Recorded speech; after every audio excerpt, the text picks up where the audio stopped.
स्वामी विवेकानंद जी के श्री चरणों में मेरा शत शत नमन। स्वामी विवेकानंद जी का जन्म 12 जनवरी सन 1863 ईस्वी को कलकत्ता में हुआ था, जिसका वर्तमान नाम कोलकाता है। उनके बचपन का नाम नरेंद्र दत्त था। उनके पिताजी का नाम श्री विश्वनाथ दत्त था तथा उनकी माताजी का नाम भुवनेश्वरी देवी था। इनके पिताजी कलकत्ता हाई कोर्ट के प्रसिद्ध वकील थे। स्वामी जी के पिताजी का निधन सन 1884 ईस्वी में हो गया था, जिसके कारण घर की आर्थिक स्थिति बहुत खराब हो रही थी। एक वक्त का भोजन भी नहीं मिल पाता था। घर का सारा भार इनकी माताजी पर आ गया था। परिवार के धार्मिक एवं आध्यात्मिक वातावरण के प्रभाव से इनके मन में बचपन से ही धर्म एवं अध्यात्म के संस्कार गहरे होते चले गए। माता पिता के संस्कारों और धार्मिक वातावरण के कारण इनके मन में बचपन से ही ईश्वर को जानने और उसे प्राप्त करने की लालसा दिखाई देने लगी थी। ईश्वर के बारे में जानने की उत्सुकता में कभी कभी वे ऐसे प्रश्न पूछ बैठते थे कि इनके माता पिता और कथावाचक पंडित तक चक्कर में पड़ जाते थे। संगीत, साहित्य और दर्शन में विवेकानंद जी को विशेष रुचि थी। तैराकी, घुड़सवारी और कुश्ती उनका शौक था। स्वामी जी ने तो 25 वर्ष की उम्र में ही वेद, पुराण, Bible, Quran, Dhammapada, तनख, Guru Granth Sahib, Das Kapital, पूंजीवाद, अर्थशास्त्र, राजनीति शास्त्र, साहित्य, संगीत और दर्शन की अनेक तरह की विचारधाराओं को समझ लिया था। स्वामी जी जैसे जैसे बड़े होते गए, सभी धर्म और दर्शनों के प्रति अविश्वास से भर गए। संदेहवादी, उलझन और प्रतिवाद के चलते किसी भी विचारधारा में विश्वास नहीं किया और वे नास्तिकता की राह पर चल पड़े।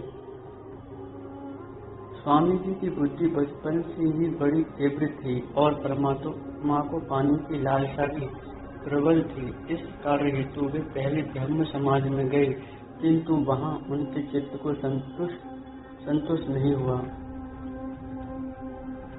अतः अपनी जिज्ञासाएं शांत करने के लिए ब्रह्म समाज के अलावा स्वामी जी कई साधु संतों के पास भटकने के बाद अंततः वे रामकृष्ण परमहंस की शरण में गए।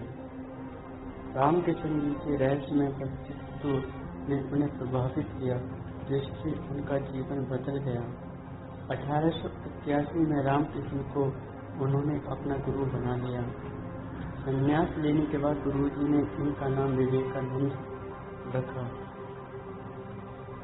रामकृष्ण परमहंस जी ने स्वामी जी को देखते ही पहचान लिया था कि ये तो वही शिष्य है जिसका उन्हें कई दिनों से इंतजार था। परमहंस जी की कृपा से इनको आत्म साक्षात्कार हुआ।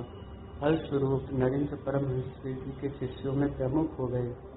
स्वामी विवेकानंद जी जब तक नरेंद्र थे बहुत ही तार्किक थे, नास्तिक के मूर्ति भंजक थे।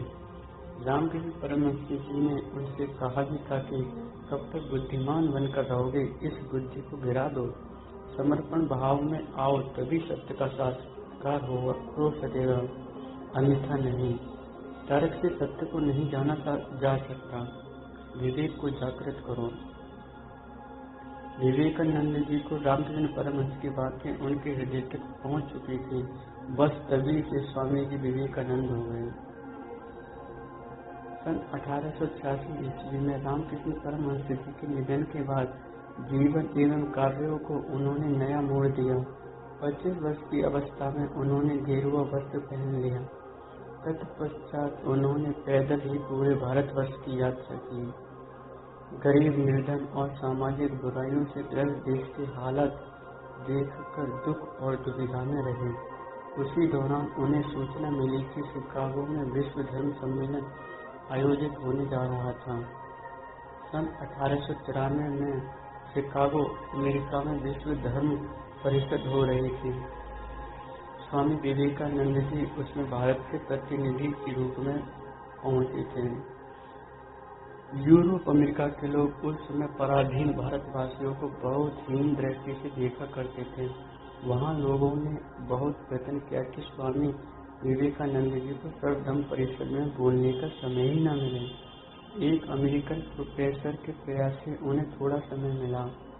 विश्व धर्म सम्मेलन पार्लियामेंट ऑफ रिलीजन्स में अपने भाषण की शुरुआत उन्होंने बहनों और भाइयों कहकर की। इसके बाद उनके विचार सुनकर सभी अमेरिकावासी चकित हो गए। फिर तो अमेरिका में उनका बहुत स्वागत हुआ। वहां उनके भक्तों का एक बड़ा समुदाय हो गया। 3 वर्षों तक वे अमेरिका रहे और वहां के लोगों को भारतीय तत्व ज्ञान की अद्भुत ज्योति प्रदान करते रहे। अध्यात्म विद्या और भारतीय दर्शन के बिना विश्व अनाथ हो जाएगा, यह स्वामी जी विवेकानंद जी का दृढ़ विश्वास था। अमेरिका में उन्होंने रामकृष्ण मिशन की अनेक शाखाएं स्थापित की। अनेक अमेरिकन विद्वानों ने उनका शिष्यत्व ग्रहण किया। शिकागो से आने के बाद देश में प्रमुख विचारक के रूप में उन्हें सम्मान और प्रतिष्ठा मिली। 1899 में उन्होंने पुनः पश्चिम जगत की यात्रा की तथा भारतीय आध्यात्मिकता का संदेश फैलाया। विदेशों में भी उन्होंने अनेक स्थानों की यात्राएं की। स्वामी विवेकानंद जी पर वेदांत दर्शन और बुद्ध के अष्टांगिक मार्ग और गीता के कर्मवाद का गहरा प्रभाव पड़ा। वेदांत, बौद्ध और गीता के दर्शन को मिलाकर उन्होंने अपना दर्शन लिखा, ऐसा नहीं कहा जा सकता। उनके दर्शन का मूल वेदांत और योग ही रहा। विवेकानंद जी मूर्ति पूजा को महत्व नहीं देते थे, लेकिन वे इसका विरोध भी नहीं करते थे। उनके अनुसार ईश्वर निराकार है। ईश्वर सभी तत्वों में निहित एक तत्व है। जगत ईश्वर की ही सृष्टि है। आत्मा का कर्तव्य है कि शरीर रहते ही आत्मा के अमरत्व को जानना। मनुष्य का चरम भाग्य अमरता की अनुभूति ही है। राजयोग ही मोक्ष का मार्ग है। स्वामी जी मात्र 39 वर्ष की उम्र में 4 जुलाई 1902 को निधन हो गया। स्वामी जी का निधन एक रहस्य है। स्वामी विवेकानंद जी पर लिखी गई राजगोपाल चट्टोपाध्याय की किताब और के.एस. भारती की एक अन्य किताब के मुताबिक उनकी मृत्यु शाम को ध्यान करने के दौरान ही हो गई थी। करीब 7 बजे विवेकानंद जी एक बार फिर ध्यान के लिए चले गए। ध्यान के लिए जाने से पहले उन्होंने अपने साथियों और शिष्यों को विशेष हिदायत दी थी कि उन्हें बीच में डिस्टर्ब न किया जाए। इसी दौरान उनका निधन हो गया। उनके शिष्यों के मुताबिक दरअसल विवेकानंद जी ने महासमाधि ली थी। हालांकि यह भी कहा जाता है कि किसी बीमारी के कारण उनकी मृत्यु हुई थी। यह भी कहते हैं कि उनके निधन की वजह 30 के बाद दिल का दौरा पड़ना था। उनका अंतिम संस्कार वेलोर में गंगा के तट पर चंदन की चिता पर किया गया था। इसी गंगा तट के दूसरी ओर उनके गुरु रामकृष्ण परमहंस का 16 वर्ष पूर्व अंतिम संस्कार हुआ था। भविष्यवाणी कर रखी थी कि वे 40 वर्षों तक जीवित रहेंगे। इस प्रकार उन्होंने महासमाधि लेकर अपनी भविष्यवाणी को पूरा किया।